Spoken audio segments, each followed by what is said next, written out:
ஆம். பொதுவான வெளிப்படுத்தலை குறித்து நாங்க பார்த்திருந்தோம் கடந்த 2 வாரங்கள். அதேபோல இன்றைய நாள்ல நாங்க விசேட வெளிப்பாடு குறித்து நாங்க படிக்கிறதுக்கு ஆயத்தமாகிறோம்.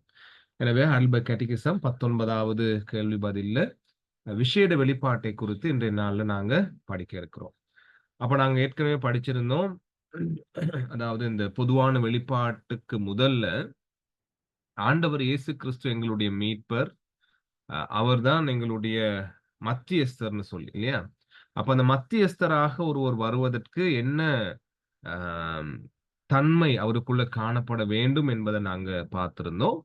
அப்ப இந்த கேள்வி எப்படி கேக்குதுன்னு சொன்னா, நீங்கள் எதிலிருந்து இதை அறிவீர்கள்? அப்போ அந்த மத்தியஸ்தர் இப்படியாப்பட்டவர் தான் என்றதை நாங்க கற்றுக்கொண்டோம். அந்த கற்றுக்கொண்டதை நீங்க எதிலிருந்து அறிவீர்கள் என்று சொல்லும் பொழுது, இங்க நாங்க பதில் சொல்லப்படுகிறது பரிசுத்த சுவிசேஷத்திலிருந்து அதை நாங்க அறிகிறோம். அதாவது தேவன் முதல்ல அவர் வந்து ஏதேன் தோட்டத்துல அதை வெளிப்படுத்தினாரு.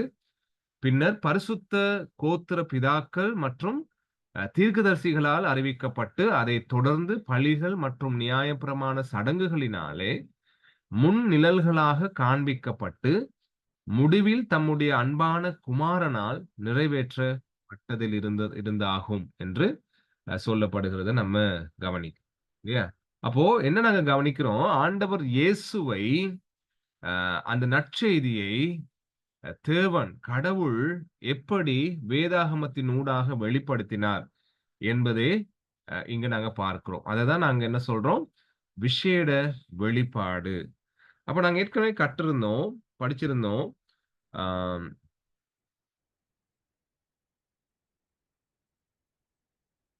அடுத்த ஸ்லைடு நாங்க பார்ப்போம்.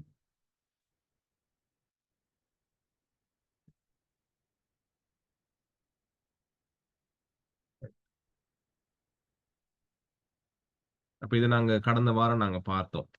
மீட்பரை பற்றி நமக்கு கற்பிக்கப்படும் ஒரே இடம் பரிசுத்த வேதாகமம் மட்டுமே.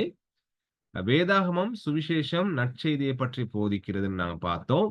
அதே நேரத்தில் நாங்க கண்டோம், தேவன் தம்மை குறித்து போதிக்க விருப்பம் கொள்ளுவதுதான் வெளிப்பாடாகும் என்பதை நாங்க பார்த்தோம்.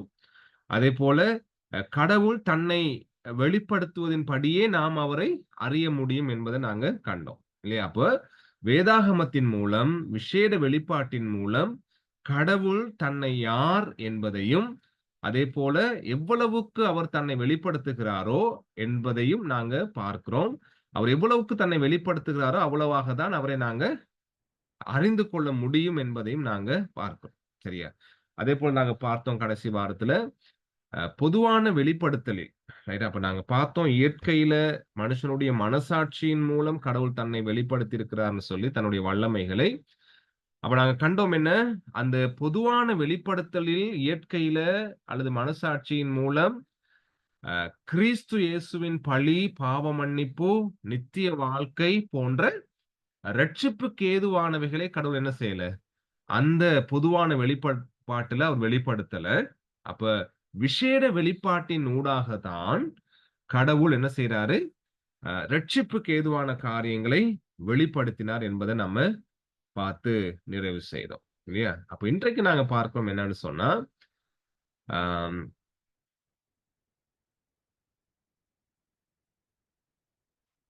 Right, right. ஆதியாகமத்திலிருந்து வெளிப்படுத்தின விசேடம் வரை வேதாகமம் முழுவதும் இயேசுவை பற்றி கூறுகிறது. அப்போ இது ரொம்ப முக்கியம். முழு வேதாகமமும். அப்ப நாங்க அந்த கேள்வி பதில்ல பார்த்தோம். ஆண்டவர் வந்து முதலாவது ஏதேன் தோட்டத்திலிருந்து தன்னுடைய ரட்சிப்பின் செய்தியை, அந்த நல்ல செய்தியை மனுஷனுக்கு கொடுக்கும்படி ஆயத்தப்படுகிறார் என்பதை நம்ம வேதாகமத்துல பார்க்கிறோம். அப்ப ஆண்டவர் இயேசு கிறிஸ்துவை குறித்து எங்க கற்றுக்கொள்ளுகிறோம் என்று சொல்லும் பொழுது நாங்க நினைக்கக்கூடாது, புதிய ஏற்பாட்டுல தான் அவரை பற்றி நாங்க படிக்கிறோம்னு நம்ம நினைக்கக்கூடாது. அவரை குறித்ததான கற்பித்தல் அல்லது வெளிப்படுத்தல், அந்த அந்த விசேட வெளிப்படுத்தல கடவுள் வேதாகமத்துல வேதாகமத்தை ஆரம்பிக்கும் பொழுதிலிருந்து ஆண்டவர் கொடுக்கிறார் என்பதை நாங்க இந்த இந்த கேள்வி பதில்ல நாங்க படிக்கிறோம். சரியா? அப்போ ஆதியாகமத்திலிருந்து அந்த வேதாகமத்துல இருக்கின்ற முதலாவது புத்தகத்துல இருந்து வேதாகமத்துல இருக்கின்ற கடைசி புத்தகம் வரைக்கும், ரைட்? இருக்கின்ற அந்த முழுமையான காரியத்திலும் கடவுள் என்ன செய்திருக்கிறாரு? தன்னை முழுவதுமாக வெளிப்படுத்தியிருக்கிறார். தன்னுடைய ரட்சிப்பின் செய்தியை முழுவதுமாக கடவுள் வெளிப்படுத்தியிருக்கிறார் என்பதை நம்ம கவனிக்கிறோம். எனவே ஒவ்வொரு கிறிஸ்தவர்களும் நாங்க கட்டாயம் தெரிஞ்சு கொள்ள வேண்டியது, கிறிஸ்து இயேசுவை தேவனானவர் நம்முடைய ரட்சிப்புக்காக வேதாகமத்தின் ஆரம்பத்திலிருந்து வெளிப்படுத்திக் கொண்டு வருகிறார் என்பதை நம்ம கட்டாயம் கவனமாக அதை நாங்க தெரிஞ்சு கொள்ளணும். சரியா? இப்ப அடுத்த ஸ்லைடுக்கு நாங்க போவோம். ஆ பாருங்க, ஆதியாகமம் 3:15 வசனம் சொல்லுகிறது, உனக்கும் ஸ்திரீக்கும் உன் வித்துக்கும் அவள் வித்துக்கும் பகை உண்டாக்குவேன். அவர் உன் தலையை நசுக்குவார், நீ அவர் குதிங்காலை நசுக்குவாய் என்றார். சரியா? அப்போ நாங்க சொல்றோம், அந்த விசேட வெளிப்பாட்டுல தேவன் மனுஷன் பாவத்துல விழுந்ததுக்கு பிற்பாடு மனுஷனை மீட்டுக் கொள்ளும்படி அவனுக்கு ஒரு நற்செய்தியை அறிவிக்கிறார். ரைட்? அவனுக்கு ஒரு நல்ல செய்தியை, அவனுக்கு அவனுக்கு ஆறுதலை, சந்தோஷத்தையும் கொடுக்கக்கூடிய ஒரு செய்திய அறிவிக்கிறார். அதுதான் விசேட வெளிப்பாட்டின் ஆரம்பம். அந்த விசேட வெளிப்பாடு என்ன? ஒரு ஸ்திரியின் வித்தானவர், ரைட்? உங்களுடைய மனுஷனுடைய பாவத்திலிருந்து அவனை ரட்சிக்கும்படிக்கு, ரைட், அவர் வருவார் என்ற அந்த செய்தி. அப்ப பாருங்க, ஆதியாகமம் 3ஆம் அதிகாரம் 15லேயே ஆண்டவர் இயேசுவை பற்றி முன்குறித்து ஆண்டவர் தேவன் என்ன செய்றாரு? அவரை குறித்து வெளிப்பாட்டை கொடுக்கிறத நம்ம பார்க்கிறோம். இது ஒரு விசேட வெளிப்பாடு. இந்த வெளிப்பாட்டை ஆண்டவர் இயேசுவை பற்றிய அவர் வந்து அ பா பாவத்தை அல்லது சாத்தானுடைய அதிகாரத்தை, அவனுடைய தலையை அவர் நசுக்குவார் என்ற அந்த செய்தியை அ ஆண்டவர் வந்து ஆதியாகமத்திலேயே கொடுக்கிறத நம்ம பார்க்கிறோம். எனவே அன்பானவர்களே, கடவுள் இயேசுவை பற்றி நாங்க என்ன பார்க்கிறோம்? முழு வேதாகமமும், ரைட், ஆண்டவர் இயேசுவை பற்றிய செய்தியை தான் எங்களுக்கு கொடுக்கிறது. அதாவது பாவத்துல வீழ்ந்து போன மனிதனை மீட்டுக் கொள்ளும்படி, அவனுக்கு வாழ்வளிக்கும்படி, எப்படி அவனை அந்த ரட்சிப்பின் திட்டத்தை, அவனை ரட்சிக்கிறதுக்கான கடவுளுடைய அந்த திட்டத்தை கடவுள் எப்படி வெளிப்படுத்துகிறார்? யாருக்கூடாக வெளிப்படுத்துகின்றார்? அதற்காக ஒரு ஜனத்தை தெரிவு செய்கின்றார். அதற்கான நபர்களை தெரிவு செய்கின்றார். அதை முன்குறித்து காட்டும்படி பலவிதமான காரியங்களை கடவுள் பழைய ஏற்பாட்டுல வெளிப்படுத்தி காட்டுகிறத நம்ம கவனிக்கிறோம். சரியா? அப்ப இந்த முழு வேதாகமத்திலேயும் ஆண்டவர் என்ன செய்றாரு? அந்த ரட்சிப்பின் திட்டத்தை, தன்னுடைய குமாரன் இயேசுவை அந்த சாத்தானுடைய தலையை, பாவத்தை ஜெயம் கொள்ள போகின்ற தன்னுடைய குமாரனை, அந்த ஸ்திரியின் வித்தாக வந்து பிறக்கப் போகின்றவரை ஆரம்பத்திலிருந்து ஆண்டவர் என்ன செய்றாரு? திட்டமிட்டு வெளிப்படுத்திக் கொண்டு வருகின்றதை வேதாகமம் நமக்கு சொல்லித் தருகிறது. ரைட்? அப்போ பாவி மனிதனுக்கான ஒரு நற்செய்தியின் வெளிப்பாடு, ரைட்? இந்த பொதுவான வெளிப்பாடு, இந்த விசேட வெளிப்பாடு என்பதை நாங்க கவனிக்கிறோம். அப்ப பாருங்க, லூக்கா 2ஆம் அதிகாரத்துல 10 முதல் 11ஆம் வசனங்கள் இப்படியாக சொல்லுகிறது. தேவதூதன் அவர்களை நோக்கி, பயப்படாதிருங்கள், இதோ எல்லா ஜனத்திற்கும் மிகுந்த சந்தோஷத்தை உண்டாக்கும் நற்செய்தியை உங்களுக்கு அறிவிக்கிறேன். இன்று கர்த்தராகிய கிறிஸ்து என்னும் இரட்சகர் உங்களுக்கு தாவீதின் ஊரிலே பிறந்திருக்கிறார். சரியா? அப்போ ஆதியாகமத்துல ஆண்டவர் வாக்கு கொடுத்ததை போல, உனக்கும் ஸ்திரியின் வித்துக்கும் அவள் வித்துக்கும் பகை உண்டாக்குவேன், அவர் உன் தலையை நசுக்குவார் என்று முன்னறிவிக்கப்பட்ட அந்த ஸ்திரியின் வித்தானவர், தேவனுடைய குமாரனானவர், ரைட், என்ன செய்யப்படுறாரு? புதிய ஏற்பாட்டுல லூக்காவுல வாசிக்கிறோம், அவருடைய பிறப்பு, அந்த பிறப்பை தூதர்கள் வந்து அறிவிக்கிறாங்க. எப்படி? அது சந்தோஷத்தை உண்டாக்கும் நற்செய்தின்னு சொல்லி அறிவிக்கிறாங்க. ஏன் சந்தோஷத்தை உண்டாக்கும் நற்செய்தி? ஆதாமும் ஏவாளும் பாவம் செய்து கடவுளுடைய சாபத்தை பெற்றுக்கொண்டார்கள். கடவுளுடைய கோபத்தை பெற்றுக்கொண்டார்கள். அந்த சாபத்தை பெற்றுக்கொண்டவர்களாக தேவனுடைய சமூகத்தை விட்டு வெளியில துரத்தப்படுறாங்க. இல்லையா? அப்போ துரத்தப்பட்ட அவர்களை மீட்டுக் கொள்ளும்படி கடவுள் வாக்கு கொடுக்கிறார். அந்த வாக்குத்தத்தம் தான் ஆதியாகமம் 3:15. ரைட்? அந்த வாக்குத்தத்தம் நிறைவேறுற இடம் தான் இது. நாங்க பார்க்கிறோம் லூக்கா 2:10-11ல. ரைட்? அந்த வாக்குத்தத்தம் இங்க நிறைவேறி இருக்கிறது என்பதை தூதன் வந்து இடையர்களுக்கு அறிவிக்கிறத நம்ம பார்க்கிறோம். அது சந்தோஷ செய்தி. ஏன்? கடவுள் ஏற்கனவே ஆயத்தப்படுத்திய, எங்களை ரட்சிக்கும்படி ஆயத்தப்படுத்திய அந்த செய்தி அது. எங்களை காப்பாற்றும்படி, எங்களுக்கு நல்ல வாழ்க்கையை கொடுக்கும்படி, எங்களை சாபத்திலிருந்து, பாவத்திலிருந்து விடுதலையாக்கும்படி கடவுள் திட்டமிட்ட அந்த செய்தி, ரைட்? இப்போ நிறைவேற போகிறது என்பதை இங்க தூதர்கள் வந்து, தேவனுடைய தூதர்கள் வந்து மனிதர்களுக்கு அறிவிக்கிறத நம்ம பார்க்கிறோம். அப்ப அந்த செய்தி தான் என்ன? இன்று கர்த்தராகிய கிறிஸ்து என்னும் இரட்சகர் உங்களுக்கு தாவீதின் ஊரிலே பிறந்திருக்கிறார். அப்ப அந்த இரட்சகர் எங்க வாக்களிக்கப்பட்டார்? ஆதியாகமம் 3:15ல. அவர் வந்து சாத்தானுடைய தலையை நசுக்குவார். அப்ப இந்த வசனம் என்ன சொல்லுகிறது? உங்களை பாவத்திலிருந்து ரட்சிக்கும்படி, ரைட்? இரட்சகர் உங்களுக்கு பிறந்திருக்கிறார். சரியா? அப்போ ஆதியாகமத்திலிருந்து புதிய ஏற்பாடு முடியும் வரையில முழுவதுமாக இந்த ரட்சிப்பின் செய்தியை கடவுள் நமக்கு கொடுக்கிறவராக இருக்கிறார் என்பதை நம்ம கவனிக்கிறோம். இதுதான் விசேட வெளிப்பாடு. இந்த வெளிப்பாட்ட வந்து வேற ஒரு புத்தகத்திலேயோ, வேற ஒரு மதத்திலேயோ, வேறு இடங்கள்லயோ நாங்க என்ன செய்ய முடியாது? இந்த வெளிப்பாட்ட கற்றுக்கொள்ள முடியாது. இந்த விசேடமான வெளிப்பாட்டை கடவுள் தன்னுடைய வார்த்தை, பரிசுத்த ஆவியானவருடைய ஏவுதலினாலே பரிசுத்த மனிதர்களைக் கொண்டு எழுதப்பட்ட தன்னுடைய வார்த்தையின் மூலம் தான் இந்த விசேட வெளிப்பாட்டை ஆண்டவர் கொடுத்திருக்கிறார். இந்த சத்தியத்தை என்பதை நம்ம கவனிக்கிறோம் அன்பானவர்களே. சரியா?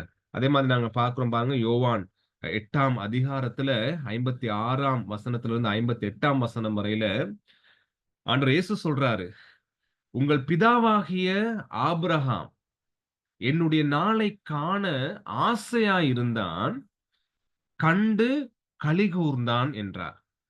அப்பொழுது யூதர்கள் அவரை நோக்கி, உனக்கு இன்னும் 50 வயதாகவில்லையே, நீ ஆபிரகாமை கண்டாயோ என்றார்கள். அதற்கு இயேசு, ஆபிரகாம் உண்டாகுகிறதற்கு முன்னமே நான் இருக்கிறேன் என்று மெய்யாகவே மெய்யாகவே உங்களுக்கு சொல்லுகிறேன் என்றார். சரியா? அப்போ பாருங்க, ஆண்டவர் இயேசு அதை சுட்டி காட்டுறார். பழைய ஏற்பாட்டில இருந்து எப்படி தன்னை தேவனானவர் வெளிப்படுத்திக் கொண்டு வருகிறார், தன்னை எப்படி ரட்சிப்புக்காக கிறிஸ்து இயேசுவை ஆயத்தப்படுத்திக் கொண்டு வருகிறார் என்பதை கடவுள் இயேசு யூதர்களோடு பேசும்போது சொல்றார். சரியா? என்ன சொன்னாரு? ஆபிரகாம் என்னை காண ஆசையா இருந்தான், கண்டு களிகூர்ந்தான் என்று சொல்றார். அதே போல ஆஹ் ஆபிரகாம் இருக்கிறதுக்கு முன்னமே நான் இருக்கிறேன்னு சொல்லி ஆண்டவர் சொல்றத நாங்க பார்க்கிறோம்.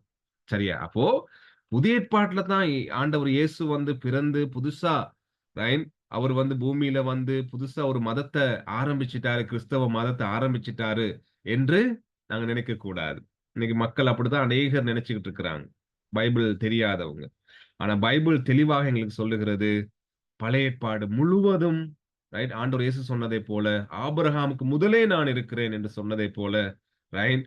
கடவுள் 3:15 நாங்க ஆதியாகமத்துல வாசித்ததை போல, அவர் வாக்களித்த அந்த இரட்சகரை கடவுள் இயேசு தேவனானவர் வெளிப்படுத்துவதை தான் நாங்க வேதாகமம் முழுவதும் பார்க்கிறோம். சரியா? அப்புறம் பாருங்க, என்னாகமத்துல 24ஆம் அதிகாரம் 17ஆம் வசனத்துல எப்படி அந்த வெளிப்பாடு, விசேட வெளிப்பாடு கொடுக்கப்பட்டிருக்குன்னு சொல்லி நாங்க பார்க்கிறோம். அவரை காண்பேன், இப்பொழுது அல்ல, அவரை தரிசிப்பேன், சமீபமாய் அல்ல. ஒரு நட்சத்திரம் யாக்கோபிலிருந்து உதிக்கும், ஒரு செங்கோல் இஸ்ரவேலில் இருந்து எழும்பும். அது மோவாபின் எல்லைகளை நொறுக்கி சேத் புத்திரர் எல்லாரையும் நிர்மூலமாக்கும் என்று சொல்லப்படுறத நம்ம பார்க்கிறோம். பாருங்க, அந்த பொதுவான அந்த விசேட வெளிப்பாடு, ரைட்? எங்களை ரட்சிக்கும்படி தேவன் ஆயத்தப்படுத்துகின்ற அந்த ரட்சிப்பின் செயல், ரைட், எப்படி அது வருமா? யாக்கோபிலிருந்து உதிக்கும். சரி, அப்ப அந்த யாக்கோபினுடைய சந்ததி, ரைட், அப்படியே ஆதாம், அவங்களுடைய ஆதாமுக்குள்ள வந்து பாவத்துல வீழ்ந்து அதிலிருந்து அவங்களை ரட்சிக்கும்படிக்கு ஆதாம கடவுள் தெரிவு செய்றாரு. ஆபிரகாம கடவுள் தெரிவு செய்றாரு. அந்த சந்ததிக்குள்ள, ரைட், என்ன செய்யப்படுமா? கடவுள் அந்த அம் நட்சத்திரத்தை, ரைட், அவர் என்ன செய்வாராம்? உதிக்க செய்வார் என்று சொல்லப்படுகிறத நாங்க அ என்னாகமத்துல நாங்க வாசிக்கிறோம். சரியா? அதே மாதிரி ஆதியாகமம் 49ஆம் அதிகாரம் 10ஆம் வசனத்துல சொல்லப்படுற மாதிரி, சமாதான கர்த்தர் வருமளவும் செங்கோல் யூதாவை விட்டு நீங்குவதும் இல்லை, நியாயப்பிரமாணிகன் அவன் பாதங்களை விட்டு ஒளிவதும் இல்லை. ஜனங்கள் அவரிடத்தில் சேருவார்கள் என்று சொல்லப்படுகிறது. சரியா? அப்போ அந்த இரட்சகர் இயேசு கிறிஸ்துவுக்குள்ள, அந்த சமாதான கர்த்தர் என்று சொல்லப்படுகின்ற கிறிஸ்து இயேசுவுக்குள்ள எப்படி ஜனங்கள் அ ரட்சிக்கப்படுவார்கள், எப்படி ஒன்று கூட்டப்படுவார்கள் என்பதை தீர்க்க தரிசனமாக ஆதியாகமம் 49:10ல சொல்லப்படுறத நம்ம பார்க்கிறோம். அப்ப விசேட வெளிப்பாட்டை கடவுள் முழு வேதாகமத்திலேயும் எல்லா சம்பவங்களுக்கூடாகவும் கொடுத்துக் கொண்டு வருகிறத நம்ம கவனிக்கிறோம். யோவான் 5ஆம் அதிகாரம் 46ஆம் வசனத்துல பார்க்கிறோம். ஆண்டவர் இயேசு சொல்றாரு, நீங்கள் மோசேயை விசுவாசித்தீர்களானால் என்னையும் விசுவாசிப்பீர்கள். அவன் என்னைக் குறித்து எழுதியிருக்கிறானே என்று ஆண்டவர் இயேசு சொல்றாரு. சரியா?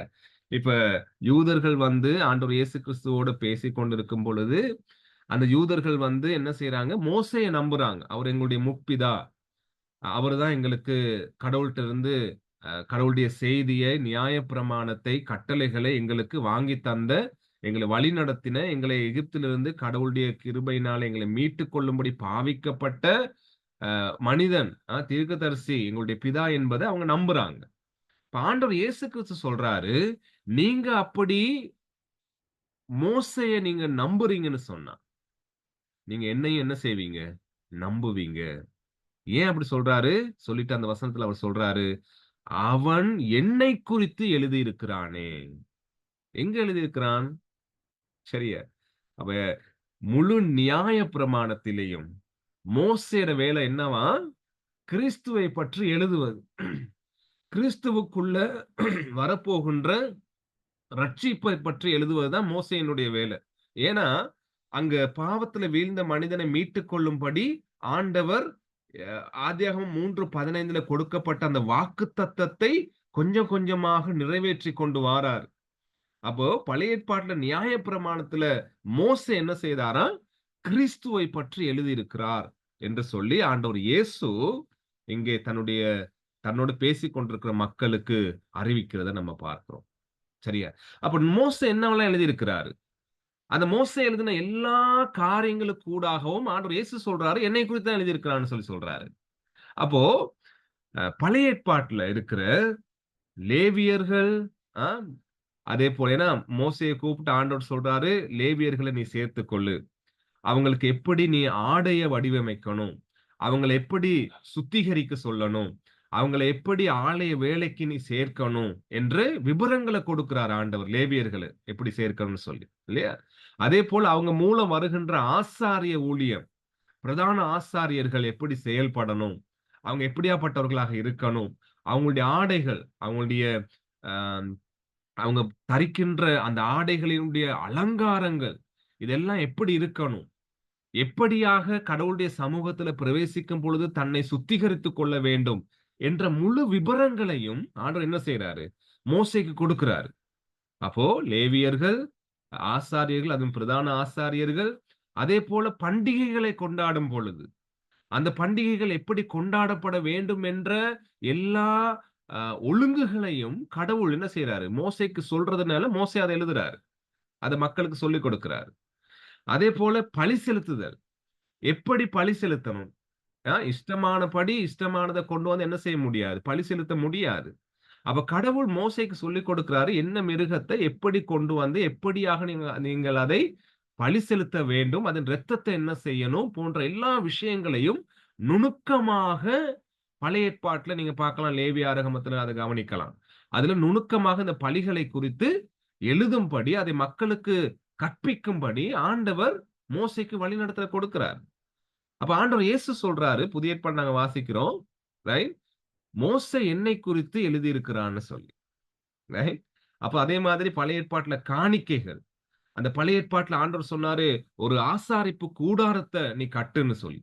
அந்த ஆசாரிப்பு கூடாரத்த எப்படி அலங்கரிக்கணும்? அந்த ஆசாரிப்பு கூடாரத்துல நீ எப்படி மேசைகள வைக்கணும்? சமூகத்து மேஜை, அப்பங்கள் வைக்கின்ற மேசை. அதேபோல சுத்திகரிக்கின்ற சுத்திகரிப்பு சுத்திகரிப்பு செய்யப்படுகின்ற பாத்திரம். ரைட்? அதேபோல பலி செலுத்தப்படுகின்ற ஆல்டர், அந்த பலிபீடம். சரியா? அ போன்ற அந்த தூப வர்க்கம் போடுகின்ற இடம். சரியா? எல்லா விஷயங்களையும் ரைட் கடவுள் மோசேக்கு தெளிவா எழுத சொல்றார். அப்போ ஆண்டவர் இயேசு சொன்ன மாதிரி, இந்த எல்லா காரியங்களும் மோசேக்கு தேவன் கொடுத்த எல்லா காரியங்களையும் மோசே எழுதும் பொழுது, அதில் எல்லா விஷயத்திலேயும் யார குறிச்சு எழுதிக்கிட்டு இருக்கிறாரு? ஆண்டவர் இயேசுவை பற்றி. ஆதியாகமம் 3:15 தேவன் அவர் வந்து அந்த ஸ்திரீயின் வித்தானவர் வந்து பாவத்தை மேற்கொள்ளுவார் என்று சொன்ன அந்த அந்த வித்தானவர் எப்படி வரப்போகின்றார், அவர் எப்படி மக்கள் எதிர்பார்க்க வேண்டும் என்ற அந்த எல்லா காரியங்களையும் இந்த பலிகள், பண்டிகைகள், ஆசாரிப்பு கூடாரம், ஆசாரிப்பு கூடாரத்துக்குள்ள இருக்கின்ற பொருட்கள், ரைட்? அவைகளுக்கூடாக, ரைட்? ஆண்டவர் அ தேவன் என்ன செய்றாரு? அந்த இரட்சகரை முன் அறிவிக்கிறத நாம கவனிக்கிறோம். சரியா? அங்க செலுத்தப்படுகின்ற பழி, இரத்தம், தெளிக்கப்படுகின்ற இரத்தம் எல்லாம். அதேபோல அம் அந்த யூதர்களுடைய ராஜ்யம், ரைட்? அவங்களுடைய அரசாங்கம், அதேபோல அந்த அரசாங்கத்துல இருந்த ராஜாக்கள், ரைட்? இவர்களும் ரைட் கிறிஸ்துவுக்கு முன் அடையாளமாக இருந்திருக்கிறாங்க. மாதிரிகளாக இருந்திருக்கிறாங்க. சரியா? அப்ப அன்பானவர்களே, நாங்க வந்து பழைய ஏற்பாட்ட, நியாயப்பிரமாணங்கள, தீர்க்கதரிசன புத்தகங்கள, சங்கீதங்கள, ரைட்?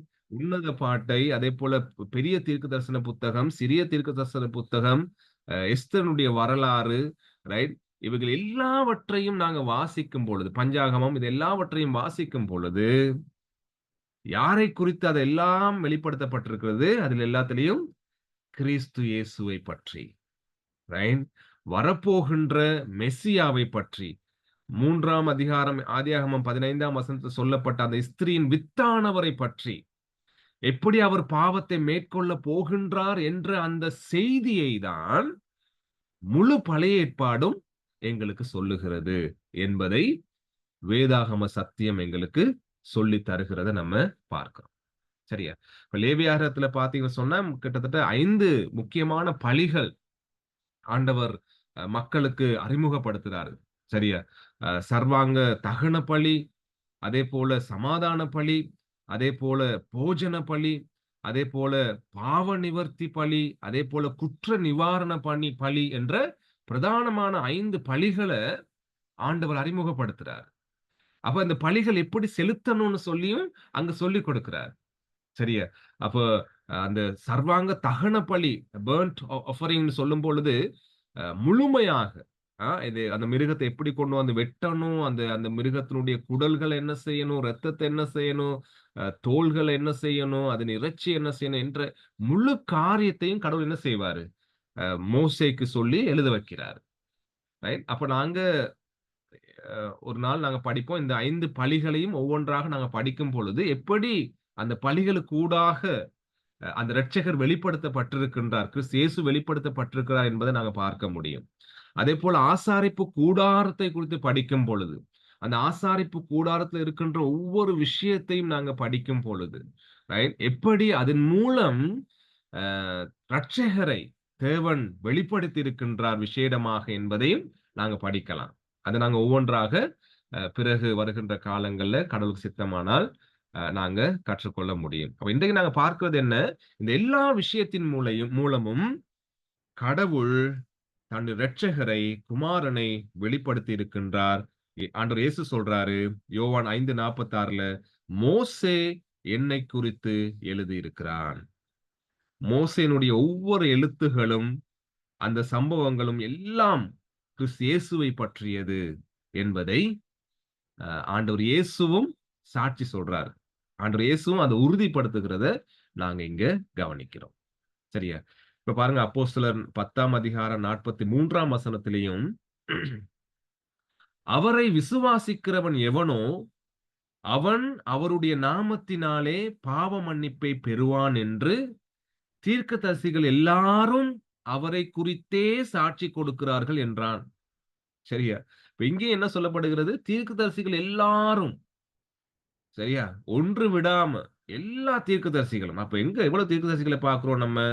ரைட். சிறிய தீர்க்கதரிசிகளை பார்க்கிறோம். அதேபோல பெரிய தீர்க்கதரிசிகளை பார்க்கிறோம். அப்ப சிறிய தீர்க்கதரிசிகள்ல அது ஓசியாவா இருந்தாலும், நாகூம், மல்கியாவா இருந்தாலும், ஆகாய், சகரியாவா இருந்தாலும், அவங்க எல்லாரும் யார பத்தி தான் எழுதியிருக்கிறாங்க?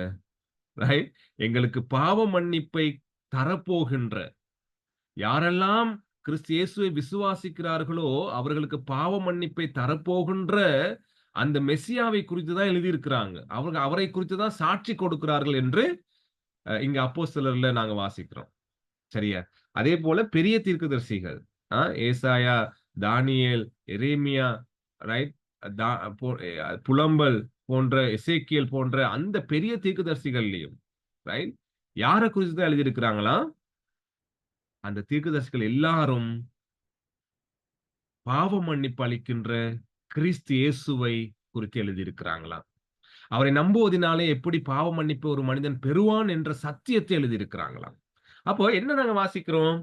நியாயப்பிரமாணத்தை வாசிக்கும் பொழுதும், 10 கட்டளைகளை வாசிக்கும் பொழுதும், பலிகளை குறித்து படிக்கும் பொழுதும், ஆசாரியர்களை குறித்து படிக்கும் பொழுதும், ஆசாரிப்பு கூடாரத்தை பற்றி படிக்கும் பொழுதும், அதேபோல ஆம் உடன்படிக்கை பெட்டிகளை குறித்து படிக்கும் பொழுதும், பலிகளை குறித்து படிக்கும் பொழுதும், அதே நேரத்துல பண்டிகைகள், காணிக்கைகள், ரைட், அதேபோல ராஜ்யங்கள், ராஜாக்கள், அதே நேரத்துல வாசிக்கிறோம். தீர்க்கதரிசன புத்தகங்களை வாசிக்கும் பொழுதும், இப்ப நாங்க பார்த்தோம் சிறிய தீர்க்கதரிசிகள், பெரிய தீர்க்கதரிசிகள், எல்லாவற்றையும் வாசிக்கும் பொழுதும், இது எல்லாமே யாரை பற்றி சொல்லுகிறது என்று பார்க்கிறோம்.